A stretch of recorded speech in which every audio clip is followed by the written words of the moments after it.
Alright, first off, I want to do a quick size comparison on the stock BF Goodrich versus the Badlands. Obviously, you can see just from the camera that there's a pretty good size difference in the wheels. Okay, the Badlands are taller. There's a little bit more meat to the tire itself.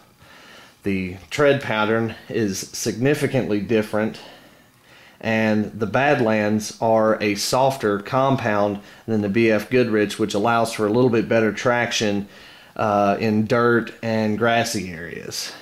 BF Goodrich are an all-terrain tire, so they're pretty smooth on the outside and not real deep on the ridges, versus the inside of the Badlands. You can see the knobs are significantly taller, and there's a lot more space in between the knobs to allow for things to get in there and for it to grip and turn over it.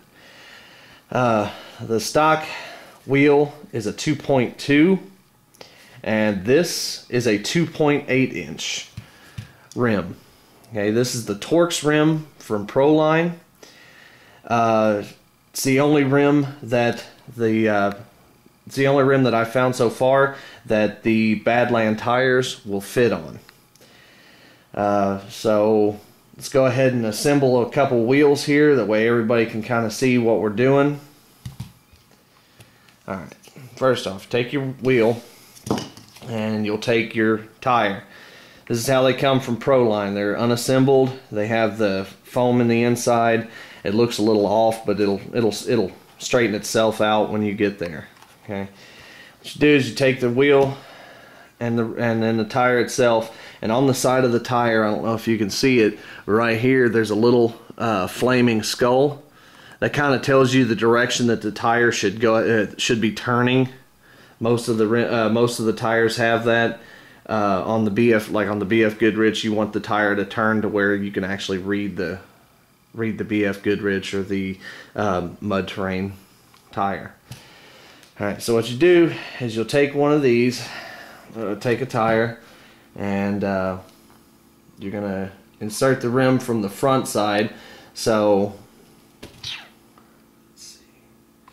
What you do is you take the wheel, and then you're going to take your hand on the back side and try to kind of stretch the foam back and get the wheel in there over top of the tire over the wheel, and keep the foam inside there too. It's kind of a little bit of a pain. It's not bad.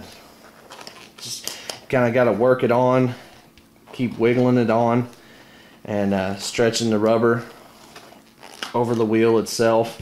As you can see on the back side, the foam kind of gets caught up inside here, and you can kind of see the rim back in there. You just got to kind of keep pulling that out and around the rim to where you can see the chrome edging of the rim right here. Just keep working that foam on top of the rim. Keep working it around, keep working it around. There you go. You got the back side built. Pretty simple. Right there. You just want to make sure that everything meshes down in there to where you got a good seal between the rim and the tire, where there's no strange gapping or it looks like the tire might be bulging on one side or another. You don't want any of that. You want it to be nice and smooth.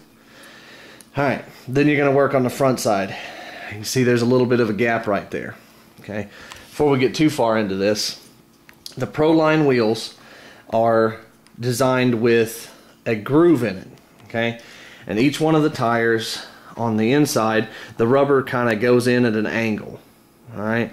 That angled rubber is designed to go inside the groove and sit flat in there, which helps seal the tire to the rim without the glue. Now, if you want to be high speed and go the high speed route, you can add a layer of glue inside each one of these rings, but just make sure that when you're putting the glue in there that the glue is spread evenly. Otherwise, you're going to get wheel wobble when your tires actually start turning. So we're going to go ahead and finish this tire here. We're going to pull, you got to take and pull the rubber up over top of the groove and keep working it over a little bit at a time, a little bit at a time. You'll get it up on there. Now, once you get all the rubber in the groove, you can see how there's a little bit of a bulge right there. no big deal. I over pulled the rubber, so you just kind of mash it back down in there with your thumb, seat it down in there good. And if you see any gapping, like right here, I don't know if you can see it or not, but there's a little bit of gap right here. You just kind of adjust it a little bit, wiggle it with your fingers, and then there you go. You've got a built tire. Okay, so that's how you do your 30 series Proline tires with your 2.8-inch Torx wheels. Until next time, thanks a lot for watching.